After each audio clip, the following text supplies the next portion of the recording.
Ashish, the pointers from a general observation is the fact that most of the standard practices, the best practices that gets implemented, I don't think it's being taken up as a business case. It's not being taken up in the real form of a project, right? Any project that's done has a goal. A best standard, the implementation of a best practice has to have a goal.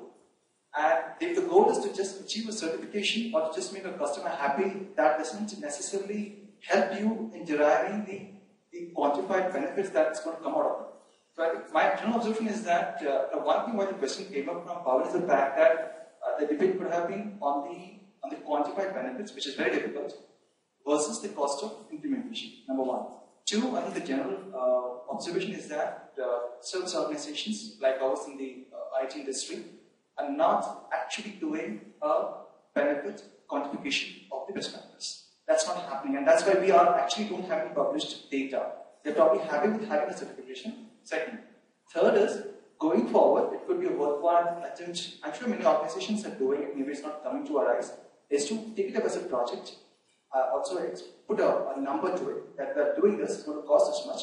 The benefits could be, an opportunistic cost is there, the number of customers that we hope to get in the future, the number of bids that we want to get into, and overall the cost benefits also. So that thing is not probably coming out in many organizations, and that's why we are struggling. Okay. The first point, I probably will agree that we only debated the fact that we didn't focus too much on the cost and we didn't transfer. Regarding the second point, that Indian services companies are not doing ROI, I don't agree with it. I think every company which is at level 5 at this point of time has to justify ROI at some point of time as a model requirement itself. So that in itself takes care of it. If you are a level 5 company, there is somebody doing an ROI somewhere. Even otherwise, I basically work in development scenario at this point of time. You need to ROI. But the whole point I'm trying to say is that ROI of a process improvement initiative can be different when you do it, it can be different when I do it, when both of us are doing the same thing. So it's not comparable. There is a reason why we don't see the $1 million savings of Six Sigma not being reflected in the balance sheet. So, but Ashish, I think I fully agree with Satish, and Satish, in fact, that is what is currently happening. And only thing you rightly pointed out, services industry is where this ROI part is a little grey area, but it's not that best practices are not getting implemented. In other industries, if you want, I can make you interact with my other team of consultants. I'll just give you an example here. The way they do their project, absolutely best practices, purely in project mode. They go to an organization, they do a due diligence, they explicitly tell them that I will show you a quantifiable profit of in the balance sheet 10 crores or 15 crores, and what you guys basically will have to do is give X percent, probably 2% or 5% of that, and they are able to do that project, complete it within that specified time, and they are able to use that. So these are confidential numbers. I disagree with you about the balance sheet. So Ashish, that's what I'm saying. No, see, some things are a little confidential. Services industry, it's not there, but when you go to manufacturing industry and all that, the sir would agree very explicitly, because those guys really think from cost point of view. You see, services industry is where a little grey area is there, but other industries, when they are doing best practice implementation using Six Sigma, Lean, and the theory of constraints and all that, explicit benefit is customer is seeing in the end of the project, because they are starting with a very clear target. When we do this ISO implementation and maturity and all that, yeah, we are not really coming with a defined target, but there are certain best practices, and that is where I said, certain best practices definitely will give you a clear form of ROI. Certain best practices, yes, it's really difficult to calculate ROI. Ashish, I think the example which you couldn't mention about the balance sheet and profit. So it's Aditya, am I right? Yes. So he should not tell it again. Let me just point it out. I will have to see the balance sheet also. Because in my views, in my ideas, probably I'm not a special comment on it. But if something which cannot be quantified across and similar across different companies, then it might probably will not make its way to the balance sheet. In my experience, in most cases, especially in the services sector, when you talk about process improvements, you talk about ROI process improvements, it don't make its way into the balance sheet. When you talk about process improvements, ROI improvements in a process company, in a services-based company, you don't make its way into the balance sheet. I might not be unaware about the manufacturing sector. I completely admit that. But the whole point is, if you are talking about getting those numbers and comparing them, I haven't seen that happening in my sector, and I probably might be less informed. But I haven't seen that happening. And I'll stick to my point that in case you cannot quantify things and compare apples to apples and oranges to oranges, I don't see how that happens. Unless something is there in the cash ledger. It won't make its way into the trade book. It won't make its way to the P&L statement. It won't make its way into the balance sheet. That's my view, and I don't see how the cash saving can happen in this business. That's it. Ashish, just one point. Just related to what you told. Hello. Actually, whatever you're telling, it's not reflected in the balance sheet or the P&L. It's not true. It will come under your. If you see the implementation, they will not be showing explicitly. But you can actually see the benefit in the operating margin. So operating margin, if you track for any company, once we have seen it, because I have seen it personally, we have done it in HCL. I cannot share that data, but if you see HCL's result in the last 2 quarters, we will have seen an improvement in the operating margins, because there are a lot of things as part of best practices which we are doing, and we can actually relate to that. But the only thing is they are all done as different projects. Exactly. So once you combine that, you can see it in your operating margin. Point well taken. Individually, it is not. Point well taken. Let me just expand your point to say why exactly I'm not supporting this view. You can have multiple initiatives which have reduced your operating margin. It can't be just one process initiative. The same applies to advertising. You can invest a lot in advertising. You cannot directly correlate the increase in sales. There might be other factors. Project management is more like a program level.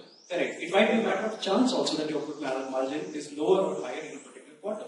It has nothing to do with your implementation. It's quantified. The only thing is what you quote is only the consolidated one. You don't go into. Correct. And that is why I say that when you talk about the ROI for particular process improvement, it becomes very, very difficult to judge. Had it been so simple, you wouldn't have to have this debate. These people have want when people are hungry. Before that, there is any question? You want to ask a question? I'd like to make a comment on IBM. I mean, it's my opinion. So, prior to Luke taking over, I mean, there were number 1 innovations. I mean, be it SAIC and the founder, I mean, the whole IT, they were extremely very good technology innovators. The only thing that Do Business did was that, I mean, they didn't know how to actually market or sell it. So that's what we did. Just a comment. Absolutely, and that's what has happened, sir. Now they are doing marketing, and now in the form of ITIL V3, they are one of the core chair. I mean, companies like HP, IBM, they are sharing these best practices, and everyone is following them. I think in this semester, I want to say that what I think all people agree that in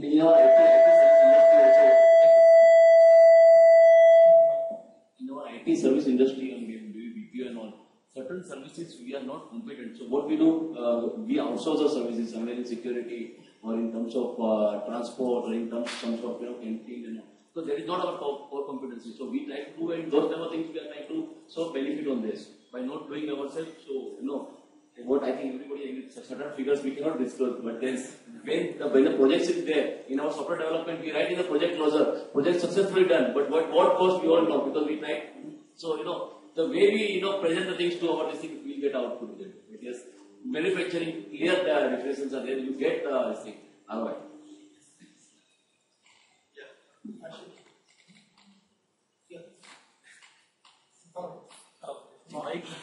Mic is up. I just wanted to bring up on a point. When you were talking about innovation versus best practices, you have been referring to the point that best practices are well adopted from the outside world. I wanted you to look at the scenario where if you are building something as a practice within your company, even that can turn out the best practice. So, in that case, you are still developing the best practice, and you would still be spending some of your costs in video design. So, your argument wherein best practices can only be adopted from outside, I was a little confused as to how that can be. Let me clarify my point again. What I was arguing was that if you are adopting something from outside, it is costlier to implement compared to something that you have developed in-house. In my views, if you have come up with something which has been developed in-house, you can call it a best practice to the wider world. But for you, it's something which is your inherent process. As they say, before something becomes a best practice is only unique for you. Once you start implementing it abroad, in another organization, that is when people start evaluating and saying, okay, this is something we ought to do. But if it is done by you, then it becomes a best practice for the rest of the world. You use a standard operating procedure at this point. And that is the differentiation which I was trying to make in my arguments. That when you are adopting something from outside, cost will be higher. When you're doing something available in what is available in-house, the cost will be lower. And I think most of my cost heads over here will justify the point. We got into a different discussion on the ROI of processes, which was definitely not what we were trying to do here, whether ROI can be justified or not. The ROI can also be negative. Just because you are able to measure the ROI doesn't mean that the ROI is always positive. What I'm trying to say over here is that I cannot share, and none of us can actually share or produce data that can say definitively that process improvements will lead to better results. You can always measure ROI at various phases, but it will not always be positive. So in my views, what I'm trying to say over here all the time is that if I have to choose between doing something in-house, if I have to choose between setting something outside, the risk of having that positive ROI will be higher when I have all these heads lower. And that is what my point is.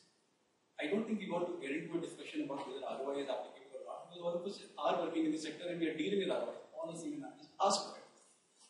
Whether it's comparable or not, I have my own judgment that when you form or service sector, ROIs are not comparable across groups, even part companies. It might be different in the manufacturing sector, as the people here have pointed out. But my point was to be, if I have to look at ROI or whatever else cost measures we want to put across, the chances of me having a lower number will be if I have something else. And I kind of agree with you, Gopal, because this is something again we have seen. The example which you just gave, if I take my previous organization example, best practices were developed within a division called as aircraft engines for ensuring that there are no errors or issues in the engine of the which aircraft engines which is produced by the specific GE business sub-business. And this best practice then, whatever best practices they were using, started flowing into the different sub-business units, power systems or whatever different. Same we have seen in example like Wipro is there. Wipro Technologies has developed some in-house best practice. They are floating around to Wipro Infotech. So, and from sister company, and then world is actually starts taking up. So, yes, so that's where the catch is that someone is really innovating it, and then once people find it that this works, and this is where like we have been, most of us, I'm sure you would have attended our management training as part of our organizational management training. One of the exercises will be is that the HR will take us and they will make us do things differently, and then, there's one exercise about that legs and hand, how it is tied up, and then they finally say this, was you need to really listen to the guy who is pointing it out, that let's do it something differently. And that's where this is, someone comes up with the innovation, and then you basically will have to take that as a best practice and adopt and go forward. Exactly, and my point remains that when you are actually coming up with the innovation for the first time, the best practice for the first time, you're not really creating a best practice, you're basically doing your job with a certain passion. You're not investing additional cost. It has occurred, it has happened because of the outcome of what you have done. You have realized now that it seems to be working well, and then becomes a business. So there is no cost involved.